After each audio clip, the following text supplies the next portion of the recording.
As I say, thank you for joining us. And let's get ready for a 2-hour session on mould. So as Amy says, I'm Charlotte Tomlin. I'm a preventive conservator with Spencer and Fry, who offer conservation support to museums and heritage organisations. I think we're probably all here because we have had some dealings with mould, or are worried about mould, or think they might have mould. So hopefully the information in this presentation will be useful for you, and there will be some chance to ask questions. So if a question occurs to you, just please put it in the chat anytime, and then I'll have a look through towards the end and answer any, or hopefully answer any questions. And likewise, towards the end, hopefully there'll be a bit of time to share either our experiences with mould, or if you have a specific query about your location or dealings with mould at the moment, then please do share with us what you're struggling with or what you found solution wise as well, because that's always very interesting. So we'll begin. So this is what we're just going to run through today. We'll start very basically with discussing what is mould. And then we'll go on to talk about how and where mould grows, why mould is damaging, why we don't like it, and why it's a health hazard, which makes it a bit more complicated to deal with. And then we'll move on to discuss how to prevent mould growth and how to safely remove mould. But before we get started, I just want to share some images with you that I want you to think about during the presentation. Don't worry too much. It's just trying to get you thinking a bit more if you haven't had as much experience with mould as before. So one of the problems with mould is that actually there are quite a few different things that can look like mould. So if we're worried that something's mould, it's not always mould, and we'll get on to what it could be later on. I just thought I'd show you these images first, and you can start to think about whether these are actually mould or not. As we go through the course of the presentation, we can come back to them at the end and see whether anyone has made any decisions on whether things are mould or not, and we can have a little discussion. So feel free to just have a look, feel to take a picture if you want to look at it in more detail, but I will show the photos at the end as well. So here we are, the handle of something, and you can see the 2 arrows pointing to the little flecks of white on this black material. I'm not actually sure what the object is. It looks like a rowing machine. But yeah, so are them little flecks of white mould or not? There we are, next slide. And again, here we've got some brickwork, some flooring, and you can see this white compound there. We'll go through, as I say, as we go through the lecture, you might make a decision on what you think might be mould or not. But here's the second image. Is it mould or not? And the third image, a bit more colourful than the last two. A bit of yellow there on the back of the drawer. And again, do we think that is mould or not? And another. Don't worry, there's not too many of these, but we will come back to them. So here, this leather shoe, a little bit white splodges everywhere. Are they mould? And this metal lead, I believe, object. You can see some white deposits on the surface. I know it's not the best photo, it's a bit blurry. But do you suspect that being mould or not? Would you worry about that being mould? And again, these books here, got this white compound on the surface. And this again, this composite object, it's got a leather tie in the middle with some white deposit on it. And lastly, you'll be glad to hear this shell here with, again, some sort of compound on the surface. Is that mould? Is it not? Well, don't worry.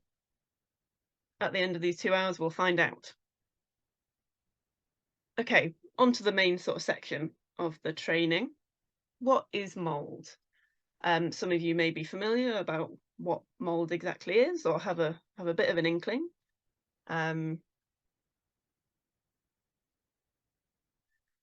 Basically, mould is the common name given to describe a group of fungi that grow on the surface of a variety of materials.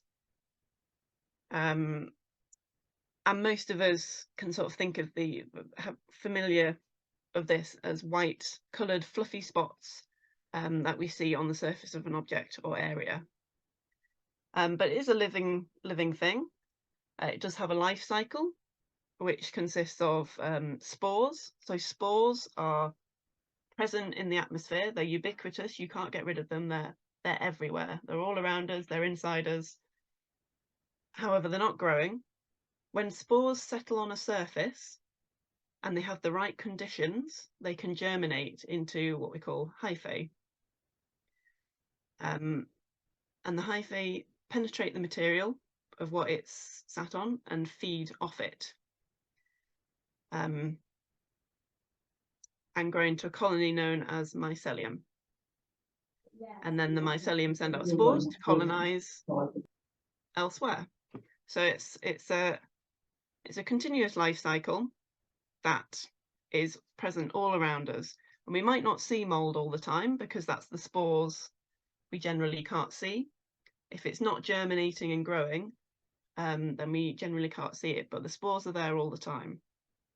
And there are many different variants of mould, which is why we get different colours.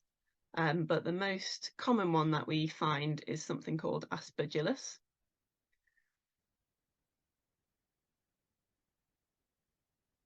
And as I said, fungal spores are present all around us and inside us. And 90% of fungal species are thought to be undocumented, with around 144,000 species currently documented. So there's a lot out there, and you don't need to worry about it too much, but just to demonstrate that there's a lot of mould around, and it's not all mould is necessarily the same type of mould. But in general, we tend to refer to it as one thing, mould. So spores that are in the atmosphere can remain dormant for a long time before they're germinated. So even if you don't have a current mould problem, it's useful to think of mould always being present but dormant rather than dead. So you've never really got rid of mould, it just might not be currently affecting your collections. So never think it's a risk that's not affecting you or can't affect you. It's always present. I don't want to worry. I'm feeling like I'm probably going to worry people with this. Don't worry too much, but just have it present in your mind that it could be a risk.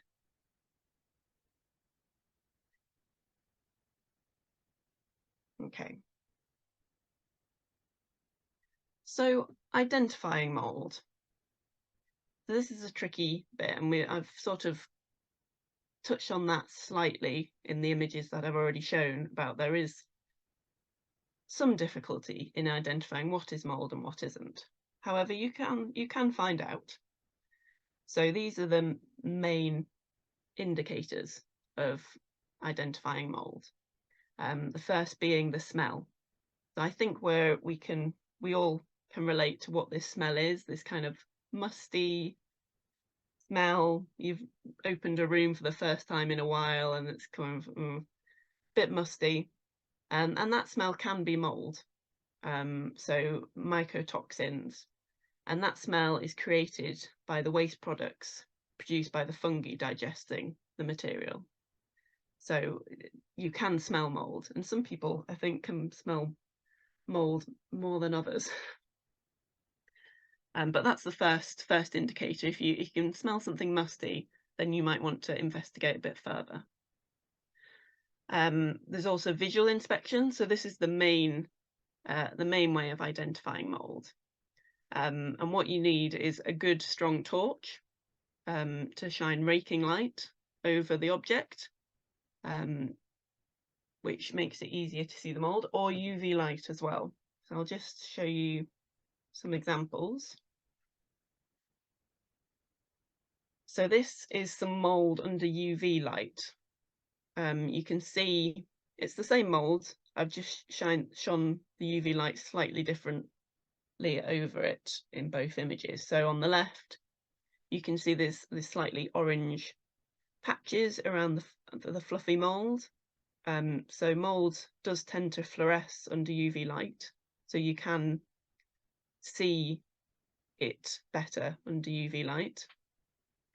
And you can also see on the right-hand image, if you shine the light in a certain direction, you can start to see the structure better as well, to see whether it is fluffy with a mould-like structure, and you can see the hyphae bronze in the structure. That's UV light. And raking light as well. So raking light is shining the light across a surface, so you can start to see better the surface. And again, you can see the structure of the mould. And apologies, because it is a rubbish photo, it's not very well in focus, but when you are actually there in the flesh, you can start to see, particularly in the middle of the photo, you can start to see the beginnings of the structure of mould to make a positive assertion that it is mould. So back to other ways of identifying mould. So if you have damp objects that have been wet or are in a damp environment, then they are always suspect. So always give them a bit more inspection, because they are likely to either have or had or grow mould in the future. And we'll come on to why they might be suspect later on. But yeah, damp objects are more likely to have mould than dry. Particularly objects that have been infected in the past. So if you know some of your objects have had mould and you've dealt with the problem, cleaned it off, they are more likely to have mould in the future. Mainly because, as I said earlier, the mould spores, they've not gone away. You've deactivated them, you've removed them, but they are still there, just not germinated. So as soon as the conditions get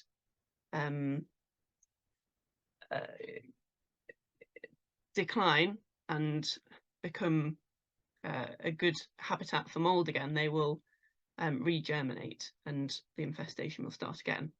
So again, always make sure you are checking objects that haven't been infested in the past. And it's important when you are identifying mould to distinguish between active and inactive mould. So active mould is mould that is currently growing and currently feeding on the substrate. Inactive mould looks like active mould, and it has been active, but either the environment has changed so that it no longer supports mould growth, which means the mould dies, and becomes inactive. And the way you can tell this is active mould is generally damp and smears when you touch it, and inactive mould remains powdery. Not that I'm suggesting you touch it with your bare fingers, and we'll come on to that again later with PPE and the health hazard of mould possesses. So don't just stick your finger in it. Make sure you're wearing gloves. But it is important to distinguish, to tell whether the mould that you're dealing with is active or inactive. It could potentially be mould from a historic outbreak that just hasn't been cleaned. And that is important because you need to know whether there is an active problem with your environment. Insect activity can also be a good indicator for mould growth. For example, insects such as book lice and silverfish can like to feed on fungal growth. So they can be early indicators because they can feed on fungal growth that is not yet visible to us. So if you've got tiny little creatures running around in places that you don't normally see them, for example, in a few properties recently, we've seen tiny insects on tabletops in normal rooms, and they did turn out to be book lice, which would not normally be present, but they are feeding on the fungal growth that's present that we can not see yet. But ordinarily book lice wouldn't be found in those places. And as I've already said, mould can be confused with other phenomenon. And if you are struggling, then you can consult a conservator, particularly one who is used to dealing with mould, who can identify that for you or suggest what else it might be. And for the visual inspection, I'm just going back a bit, if you are struggling, microscopes can help for you, help with your inspection, because magnifying the sample, you can start to see the hyphae and the fronds of the mould and make a positive identification. So I keep going on about it might not be mould, but what else might it be? What are you looking for to tell whether it's not mould? So other things commonly found in heritage settings that can be mistaken for mould include these factors. So salt efflorescence, which is a powdery white substance that can form on the surface of masonry materials, but also pottery, anything that has a sort of porous structure that can absorb water and salts. So water and salts in the material can effloresce on the surface of these objects, creating a white surface bloom. Bloom's not the right word, but a white surface compound, and that can sometimes look like mould. However, if you do look under a microscope, you can see that actually salt efflorescence is crystalline in structure because it's a salt, whereas mould has a very different structure with the fronds and the hyphae branching out. Likewise, fatty spew bloom. This is something that happens with leathers that have been treated in the past with fatty or waxy compounds, and reaction to the environment has meant that a bloom occurs on the surface. And again, we've got the picture here that shows the fatty spew. And again, to me, at that distance, that looks incredibly like mould, and I would suspect that as being mould. But if you look closely under a microscope, you can see it's not mould, or particularly as well with fatty spew bloom, it tends to be quite smeary and well, fatty, as it says in the name. So it is quite different to mould once you look a bit closer. And then there's foxing, which if you work with archives or paper collections of any kind, you're probably quite familiar with. This is the name given to the brown spots that are commonly found across paper-based collections. And foxing can sometimes be fungal related, so it can sometimes be mould, but it is a name given to many different phenomena resulting in these brown spots, and can also be things like impurities within the paper composition, such as metal impurities that have corroded. So foxing can be mould, but it can be something else. So if you are having trouble with foxing, it's best to consult a paper conservator because they are very used to dealing with these kinds of issues. And one that I haven't written on the slide, but again comes up when in reference to what can be mistaken for mould, is Bind's disease, which if you have a collection of shells, eggs, fossils, mineral compounds, you might see. So despite being given the name of Bind's disease, it's not a biological phenomenon. It is the calcium carbonate compound of the shell, egg, fossil, mineral reacting after a long exposure to acidic compounds, for example, from inappropriate storage. But again, it does quite look like mould. So if you do have collections of that type, be aware that it might not be mould, it might be Bind's disease, but it might be mould as well. So it's always worth checking and doing a proper visual inspection before assuming something is mould. So we've identified mould. We know what we're looking for, but how and where does it grow? So as I said, mould spores are ubiquitous and just require the correct environment to germinate. And this is an overview of the correct environment that they need to grow and thrive. So temperature between 10 and 35 degrees C. However, mould has been known to grow in lower temperatures as long as all the other factors are present. So it's not a hard and fast rule, it's just what they prefer. So if you do have a very cold environment, don't assume that you can't have mould. You might be able to have mould. Moisture, so the common threshold of mould is given as 65% relative humidity. If you're not familiar with what relative humidity is, it is the measure of how damp an environment is and is commonly used in a museum setting, and is measured between 1 and 100%. So over 65 is a damp environment, basically. So mould likes damp spaces. Below 65%, mould's growth is less viable.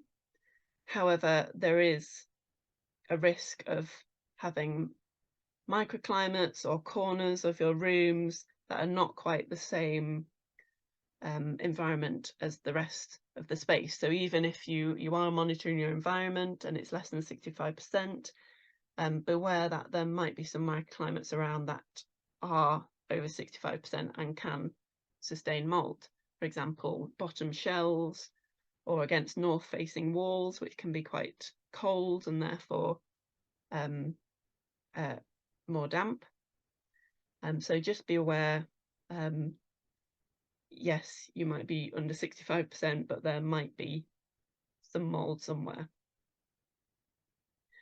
Still air as well. So the spores are in the atmosphere and they're generally floating around. They only settle on a surface in calm, still environments, and that's when they can germinate. So if you have air movement, good air movement within your museum stores, then the spores are less likely to settle and germinate.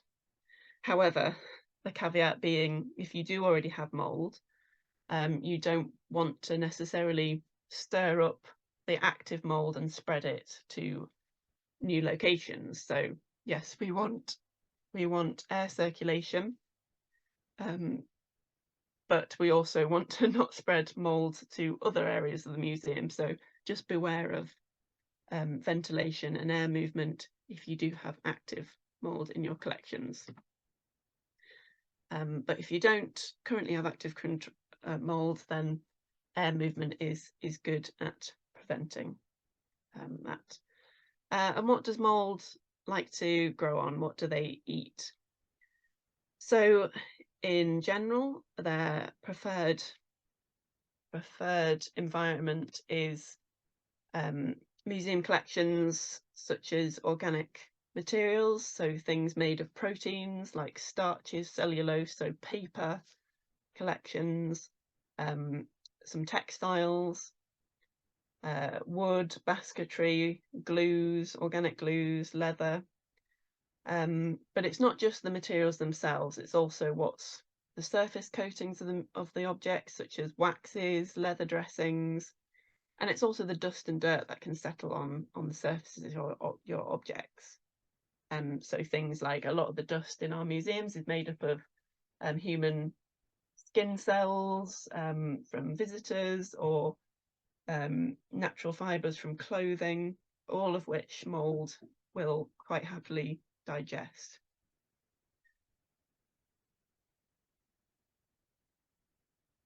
And things like non-organic objects as well, like plastics and photographs, because they often have some sort of organic component, particularly a gelatin layer, and they can also get mould growth on them as well. So it's not always the obvious objects that we think of getting mould, like paper, leather, textiles. It can also be more modern manufactured materials like plastics and photographs as well. And like I say, it's also what's on the surface. So grease and oils from handling, which is why handling museum collections carefully and correctly is so important.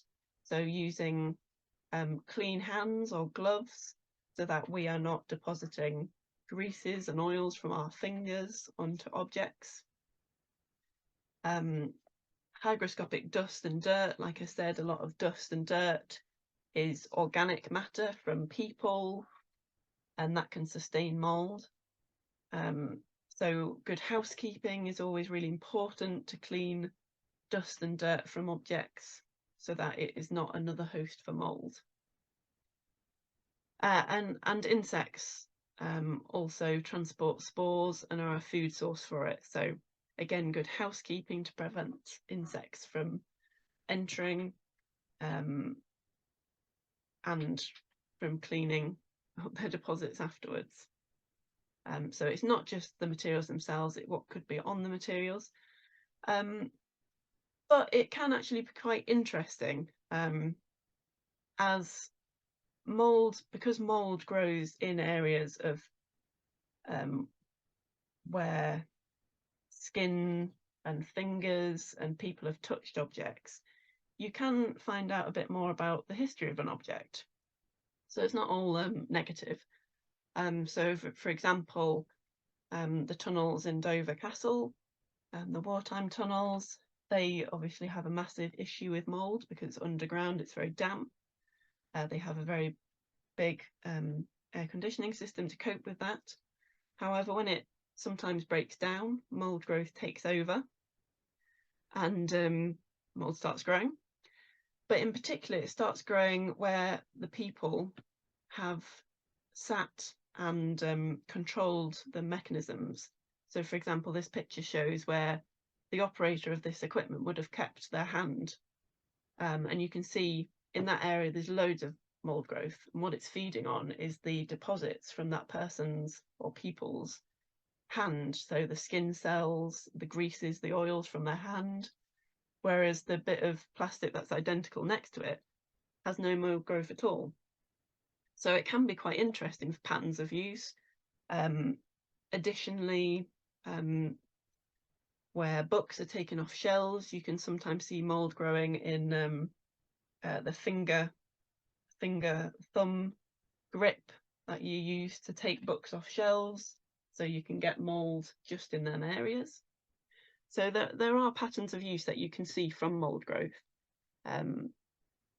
which can be quite interesting, although obviously not ideal to get mould in the first place.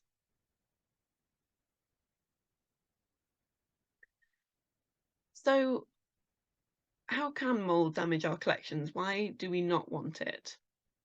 Well, basically, it is feeding off the materials it is growing on. So it is causing physical and chemical breakdown of that object, and causing structural and surface weakening and loss, as well as disfigurement. You can see here from the letter or list, the paper object on the screen. On the right-hand side is staining and loss and weakness caused by mould growth. The mould is no longer there, but it has caused its damage and it has left a permanent imprint on that object. So the waste products from the mould growth cause the staining and colour changes, and the fungi can also produce acids as a byproduct that can corrode and etch metals, amongst causing damage to other objects as well, other materials as well. And materials that have had mould growth are much more susceptible to mould in the future. So it's an ongoing issue that can cause further and further degradation every time something gets another mould growth outbreak. So it's not ideal when we're trying to protect and save our historic collections for future generations. This will obviously reduce their lifespan. And the other thing to be aware of, one of the major issues with mould, is that it is a health hazard to us.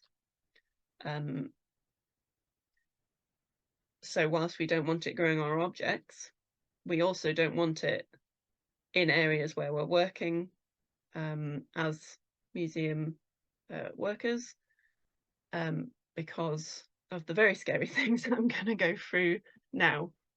So basically, mould is an irritant and contains toxic substances called mycotoxins that cause symptoms of ill health. So they are classed as harmful. So if they're inhaled, you can have allergic reactions. It can prompt asthma and hay fever-like symptoms and headaches. Some moulds are also more toxic than others, so it can cause worse symptoms than others. They're harmful in contact with skin. For example, they can cause rashes and dermatitis, and in severe cases, neurological problems and death. Hopefully, we're nowhere near that, but it's good to be aware of. You don't want to go in unprepared to deal with a mould infestation. So it is a respiratory sensitizer. So the more you are exposed, the more likely you are to get increased reactions. So you can become sensitized to mould. So the first few times you're exposed to mould, you might not have a reaction, but over time you become more and more sensitive to it and have worse side effects. So that's something to think about if you think you are having a lot of exposure to mould. And it can be particularly dangerous for people with allergies, such as respiratory problems or compromised immune systems. If you have respiratory problems or a compromised immune system, you should not deal directly with mould. But even if you don't have any of these underlying issues, you do need to be cautious. If you do have a serious outbreak, I suggest bringing in professional help. So professional services, mycologists, conservation specialists. If you are concerned at all, then don't try and tackle it alone.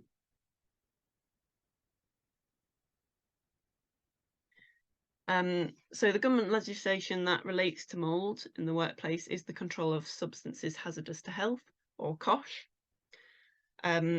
So COSH is a law that requires employers to control hazardous substances and put in place measures to prevent or reduce staff exposure.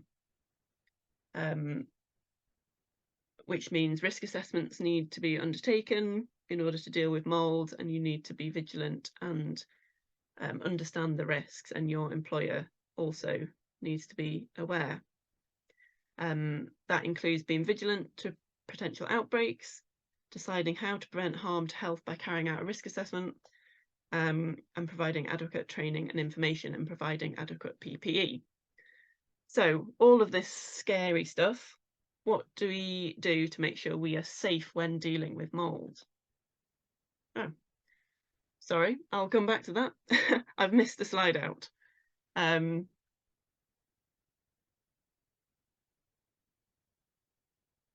So before we go on to how to keep ourselves safe with mould, let's look at how to prevent mould growth at all, because preventing mould growth is what we ideally want to do. We don't want to have to deal with mould after it's grown. We want to prevent it growing completely to protect our objects, to protect our health. And the basic, well, not the basic way, but the easiest way to prevent mould growth is to control the environmental conditions and prevent the conditions that mould needs to grow. So how do we do this? We can monitor the environment. So you might have relative humidity and temperature data loggers or monitors in your museum that monitor the conditions that you can look at to see whether your environment can sustain mould growth, so over 65%. If you do find issues such as high humidity or damp, then what is the source of that? Have you had a leak? Have there been issues with building maintenance? For example, is the roof is the roof adequately maintained? Are pipes overflowing, or have there been any leaks? Are gutters, external gutters, cleared out regularly to make sure there's no overflowing? The list goes on and on. But what is that source of damp? Can you identify it? And what is causing that damp?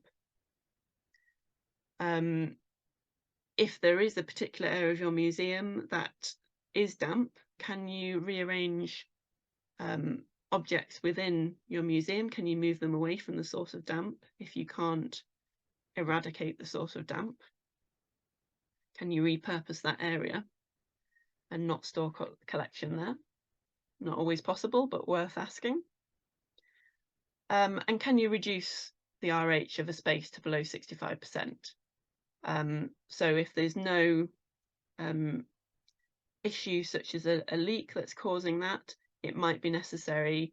I mean, obviously lots of museums and historic houses do tend to be damper rather than drier because they're not as well sealed as modern buildings, and we do have a damp environment in the UK generally. So can you bring something in to control the environment, such as a dehumidifier, to lower the RH in that area? If you have very high RH conditions or damp conditions, can you reduce the dampness steadily over time rather than dramatically? And the main thing to say is don't introduce heat. So a lot of the time, if you know how RH and temperature work, if you increase the temperature, generally the RH falls, which is good. However, in this case, mould really likes warmth. So if you increase the temperature when the RH is still above 65%, then actually the mould will start growing even faster. So don't introduce heat at this stage. Make sure if you are trying to control the environment, it's through dehumidification rather than heat. And things like encourage air movement around objects to make sure that there's no microclimates, to keep air moving, to keep ventilation good within the store or museum. However, like I said earlier, you don't necessarily, if you have active mould, you don't necessarily want to blow the spores into another area that's not affected. So make sure that that area is sealed, but that you're increasing the air movement within that area.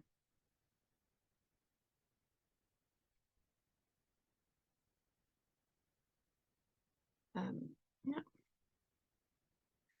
So you've got a mould outbreak, what do you do? Keep calm. Responding to mould will vary on the severity and location of the outbreak. Is it just one object, a couple of objects? Is it a whole room? Have you had a massive leak or an emergency? And a lot of your collections are wet and a lot of them have got mould. How big do you think your issue is? If you have discovered a mould outbreak, always alert the appropriate person.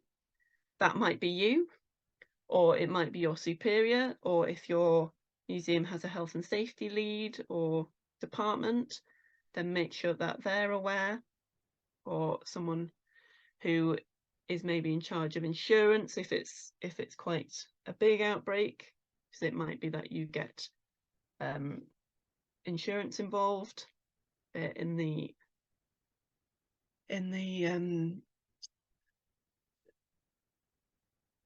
reaction. So that, where possible, limit access to the area. Like we said, mould is a health hazard. The less people that are in contact with mould, the better. So if you can close off your area, if it's just one or two objects that are affected, make sure you isolate them objects in a box, in a sealed plastic bag, anything like that. So depending on how big it is, seal off a room, seal off an area, seal off the object. Active mould is usually damp and will smear when touched or wiped. Inactive mould is powdery. We mentioned this before. So that's the next step. Is it active mould? Do you need to change any of the environment so that you can kill the mould? So if you find that your mould is active, that means that your environment is sustaining mould growth. So that's when you need to start thinking about, do we need a dehumidifier to bring the RH down? Is there a problem with leaks that we need to rectify? And once you've got the environment down, that's when the mould will start to die and become inactive, and that's when you can start to clean the area and clean off the mould. So don't attempt to clean active mould, mainly because it's quite smeary, it doesn't clean very well, and there's not much point cleaning active mould if your object then just grows more mould, because it's still in an environment that will sustain active mould growth. And investigate the cause of the mould and attempt to rectify, as we've mentioned. So how are you to protect yourself and others when you are dealing with mould? Always use the correct PPE when interacting with a mouldy area or object. So you've sealed off the object, you've sealed off the area. When you access that area or object, make sure you are wearing gloves. So nitrile gloves, ideally. Goggles. So you can wear glasses, but goggles are better because they fit against your skin and stop any spores getting to your eyes. A Tyvek suit, so that it reduces the amount of mould spores reaching your clothing. And an FFP3 or face-fitted mask, conforming to the standard EN 149 plus A1.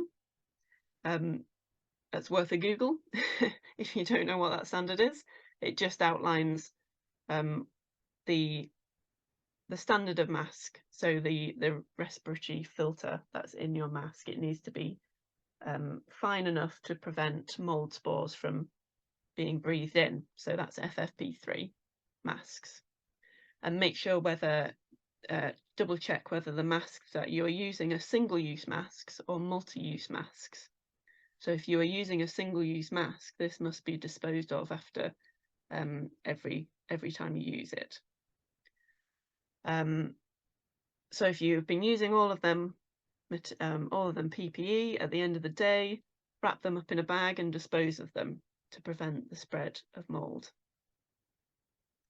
If you do have an issue with mould in your museum, whether it's a large outbreak or a regular occurrence of 1 or 2 objects being affected, then can you have a mould response kit in your organisation that includes all of these materials or PPE, so that you're ready to deal with mould when you come across it, rather than worrying about having to deal with it quickly without the correct PPE, because I know that's a temptation to many people, but it is important to be wearing the correct PPE and protect yourself as well as the objects.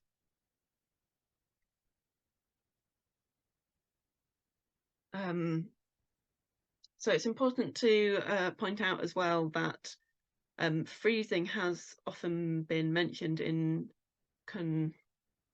reference to killing mould. So like I said before, ideally mould does like a temperature above 10 degrees. However, it can grow in colder environments. I'm sure we've all seen something gold mouldy in our fridge, so it is possible. However, at extreme cold, freezing temperatures, mould is deactivated, so active mould does die.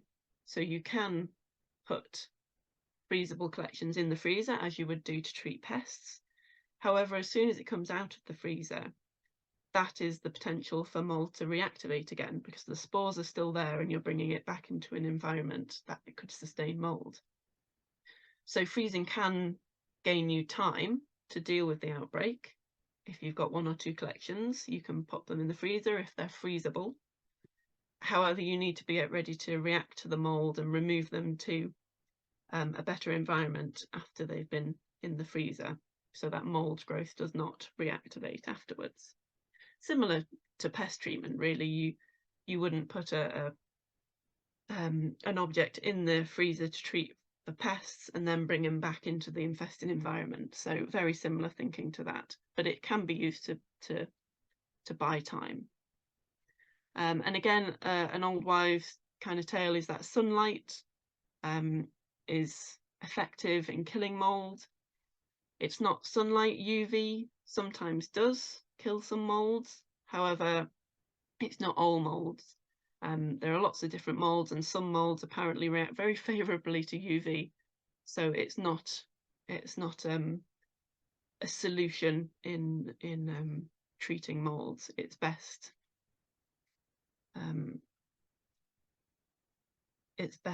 to do what I'm about to tell you now. So the best effective method to remove mould, this is inactive mould, so you've already made it inactive through your control of the environment, or if you've frozen your object, but you want to remove the disfiguring mould growth on the surface. So again, isolate the affected object and brush the inactive mould from the sound surfaces into a vacuum in a ventilated area. So that could be in a fume hood, if you have a fume hood in your museum, or you can make a DIY fume hood out of a cardboard box and a vacuum, if you so wish, or you can have a vacuum near you and brush the mould growth into the vacuum. The vacuum must have a HEPA filter, because that is a filter that filters out the mould spores and make sure they don't go back into the environment. And you must remove the dust bag and dispose of at the end of the cleaning, so that you're not taking your vacuum out and cleaning other collections that then may be contaminated with mould spores. And that goes for the vacuum as well, and any other equipment that you use to clean mould. They need to be thoroughly cleaned or disposed of, or just used for mould cleaning and isolated. You shouldn't take it from collection to collection, mouldy, non-mouldy collections, because that's how spores can spread. And make sure when you are doing any of this cleaning that you are wearing your PPE. And another piece of equipment that can be quite useful is a smoke sponge. So if you Google smoke sponge, if you don't know what that is, it's it's very much like a sponge. It's and you use it like a rubber on the surface of collections, and it can just capture the mould spores on the surface. So it's quite useful to use alongside a vacuum as well. But please do avoid using chemicals to clean or denature mould, especially on historic objects.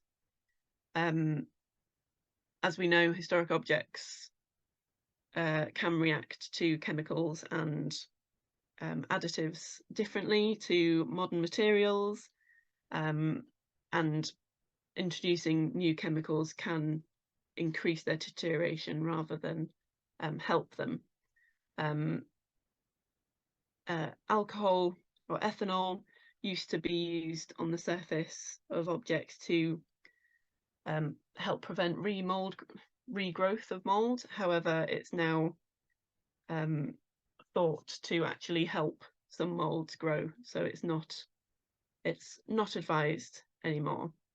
So please just use brush vacuuming to remove mould, and make sure that you are returning your object to an environment that does not support mould growth. And if you're particularly worried about an object, if the surface of an object is particularly fragile and you can't risk brush vacuuming, then please do contact a specialist conservator for the material type, and you can find them on the Conservation Register. But it's not just historic surfaces we need to worry about in museums. Yes, if so your historic objects are obviously your primary concern. You want to remove the mould so that you don't have the damage caused by mould and the staining. However, once you've done that, if your historic objects have been stored in a storage area or in a display case, the mould spores will be present in that area as well. So the shelving, the display case will need cleaning alongside the objects. Rooting bodies. So any packing materials related to the object should be disposed of. Virkon disinfectant is used by labs and hospitals to kill and remove mould. So these can be used on non-historic surfaces, as well as Steri 7 alcohol-free wipes. Apparently in America, hydrogen peroxide bleach is used, but that sounds scary to me, so maybe stay away from that, and go for the Virkon or Steri 7. However, all these chemicals obviously have health and safety and cost implications, so please do read any data sheets with these and make sure you wear any PPE that it recommends, and make sure that before you return any historic objects to the area, that the shelves are dry and are not going to contaminate the objects that you're returning. And again, make sure that your cleaning materials that you've used are either disposed of or disinfected before being used elsewhere.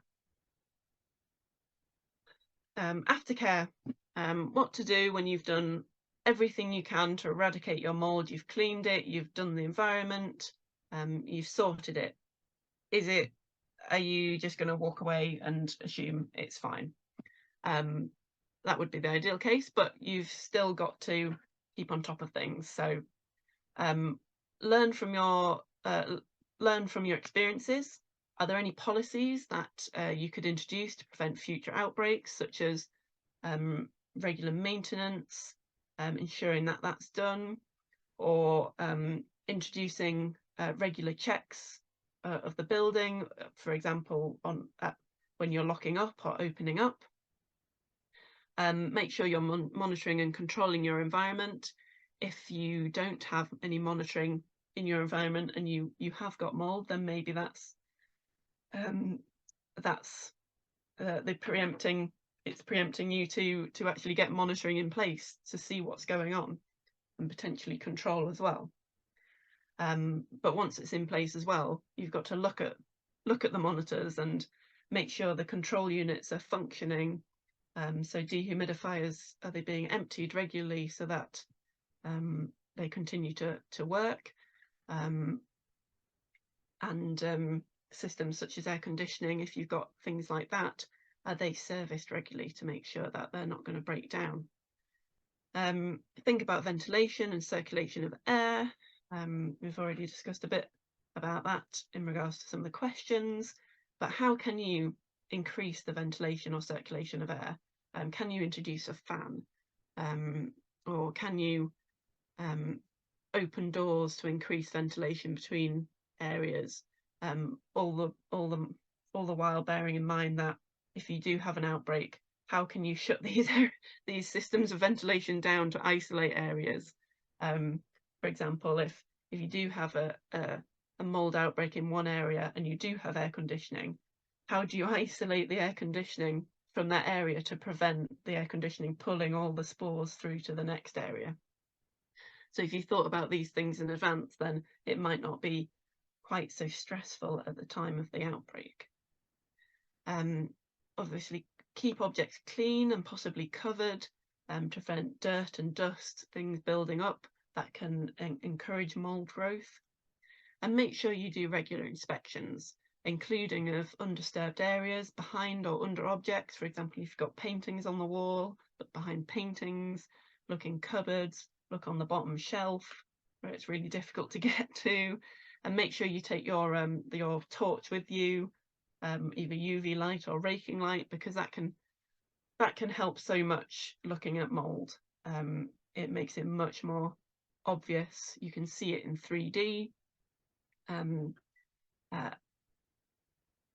it's just so much easier if you're looking in undisturbed areas, which tend to be dark as well.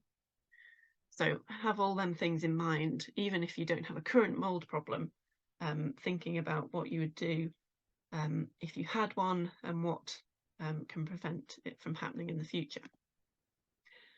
So don't worry about taking any of these down, because I will share my presentation afterwards. But these are lots of further resources where you can go to. Some of you might have seen the Museum of London free e-tool learning modules online. There's a fantastic one on hazards and collections. Every time I go back to it, they've added another hazard, which, you know, might be a bit concerning, but it's certainly very useful. Their health and safety website has lots of useful things about harmful substances, which includes mould, and lots of different collection websites such as the British Library, Spectrum, National Trust Manual of Housekeeping, if you have a copy of that. Lots of things that have sections of mould. And one that I found recently towards the bottom, what's the white stuff? What's that white stuff? As a very interesting, what looks like blog about different objects where they've suspected mould, and it goes through their investigation into looking into whether it is mould, and then tells you, actually, this isn't mould, this is this, and why. So if you're struggling with identification, that I'm definitely going to go back to that to have a bit more of a look, because it's got a lot of quite interesting things on there about objects they've suspected to have mould. So back to our is it mould photo challenge. I'm just wondering whether we can do an interactive thing here. Nothing too challenging, but I wondered, so our first photo, if you think it's mould, do you want to type a number 1 into the chat? And if you think it's not mould, do you want to type a number 2? You don't have to, but just to get a kind of general. I realise this is very hard because I've told you how to identify mould, and all of it talks about looking closely, torches, microscopes, things like that. I can't remember what I said. Did I say 1 for mould and 2 for not mould?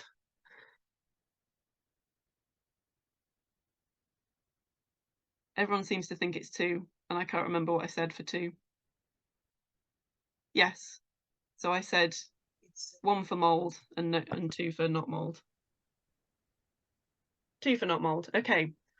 Okay, that's interesting. So pretty much all of you have gone for 2 for not mould. And I've been reliably informed by the person who took this photo that this is actually mould.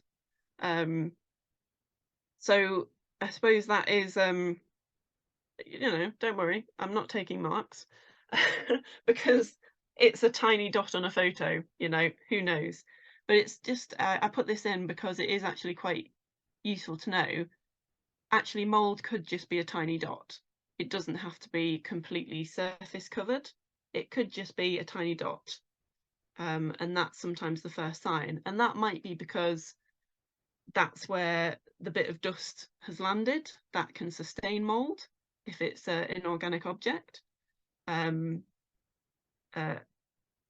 or a bit of grease or wherever someone's handled it. So it doesn't have to grow over the entire surface. So yeah, a good learning point. Yes, yeah, I think it is actually a rowing machine, but I'm not sure why it's made it into this PowerPoint. It looks like some sort of thing that you grip with hands. I don't think it's a museum object, so that's probably a bit confusing as well. But yeah, I'm actually quite glad I put that one in now. Okay, let's move on to the next one. So this one, these bricks. What do we think? 1 for mould, 2 for not mould. Okay. Lovely. Okay, I think we're thinking 2. And I think, yes, actually, the majority of you are right this time. 2, it's not mould. So this is in a basement somewhere, have a lot of rising damp brick, and it's actually salt efflorescence of the brick and stonework. So it's groundwater, salty groundwater, being absorbed into the brick, and then as the RH goes down, the salt effloresces on the surface in crystalline form. So again, if you were closer or had a microscope, you could shine a torch on that. You could look under a microscope. A lot of the old books say, give it a taste, see if it tastes salty. Don't do that. Don't ever taste something that you don't know what it is. But I suppose in this theory, if you did taste it, it probably would taste salty. But please don't do that. That's not a good way of telling if something's mould or not, because if it is mould, no, you don't want that in your mouth. You probably don't want an unknown salt in your mouth either. But on this case, this is salt efflorescence, and that's something to be aware of if you are in a building with rising damp or with collections that have particularly been in a saltwater context, such as from shipwrecks or something like that. They can suffer from salt efflorescence as well. Just to be aware of. And this, so again, votes in, 1 for mould, 2 for not mould. We've got a bit of different colours here. Yeah. Brilliant. Okay. I'm liking that I've still got people here who are responding to me, so that's really great because it just feels to me like I'm in a cupboard talking to myself. So that's really brilliant that you're still here and talking to me. Thank you so much. Yeah, absolutely.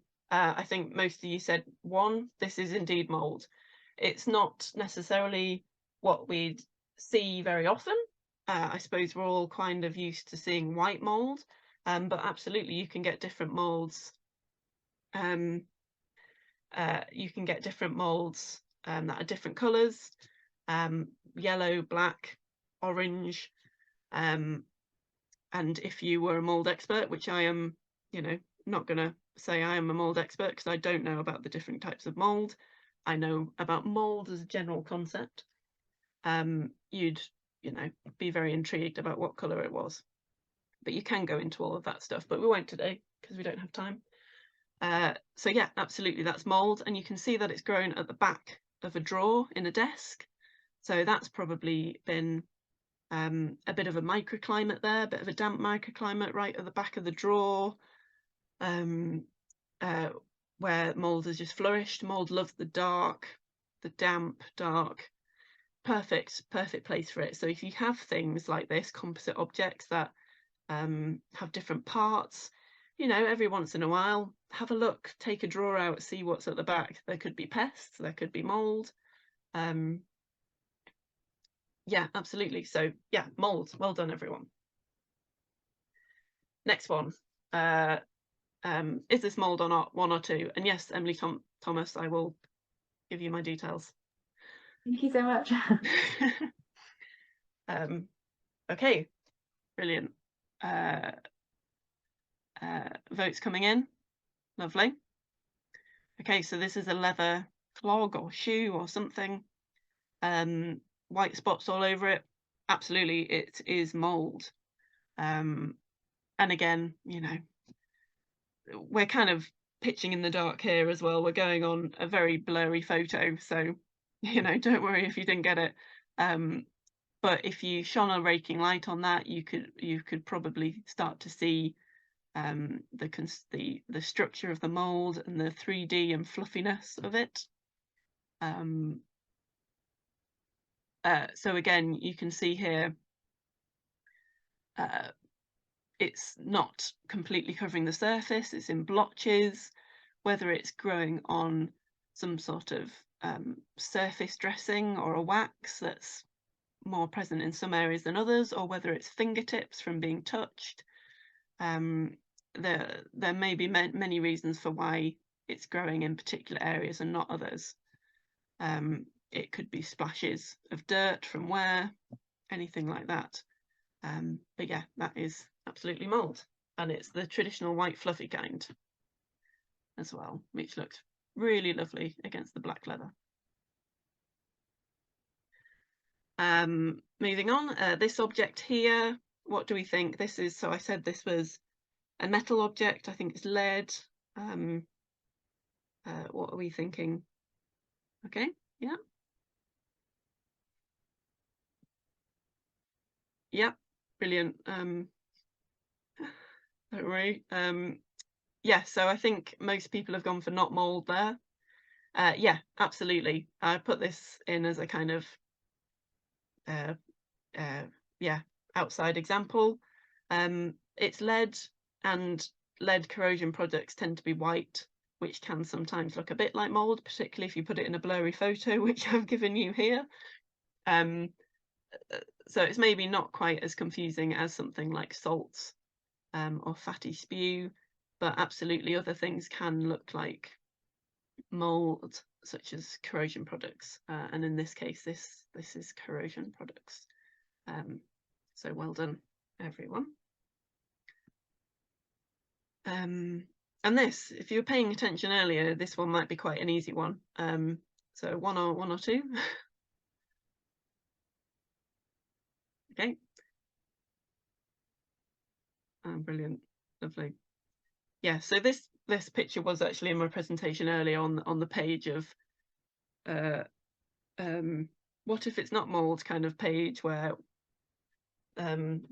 yeah, basically this is the fatty spew or bloom from leather dressing or leather coatings. It's not, apparently it's not damaging, it's just appearing on the surface due to some sort of change in environment, and absolutely it's not mould. And you'd be able to see that better again under light and under magnification. So well done. How about this one? So this is composite object, but a leather strap in the middle. So we're going, yeah, okay, brilliant. I think we're getting good at this, even with my dodgy photos. So yeah, absolutely, this is mould. You can see it's predominantly focused around the organic material in the middle. There are some splotches to either side on something that I think is an inorganic material, but with residue, either from handling or some sort of coating that the mould is growing on, but predominantly is focused on the organic material in the middle. So yeah, absolutely mould. It's white, it looks a bit fuzzy, and it would look even better in raking light or UV light or under a microscope.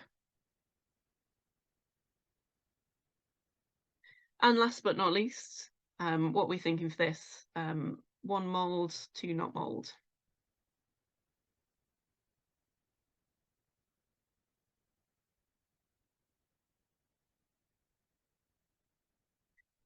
Yeah, brilliant. Absolutely, none of you fallen for it. It is not mould. It is what I mentioned earlier, Bind's disease, which affects shells, anything made of calcium carbonate, shells, eggs, some minerals, fossils, and it is it's not mould.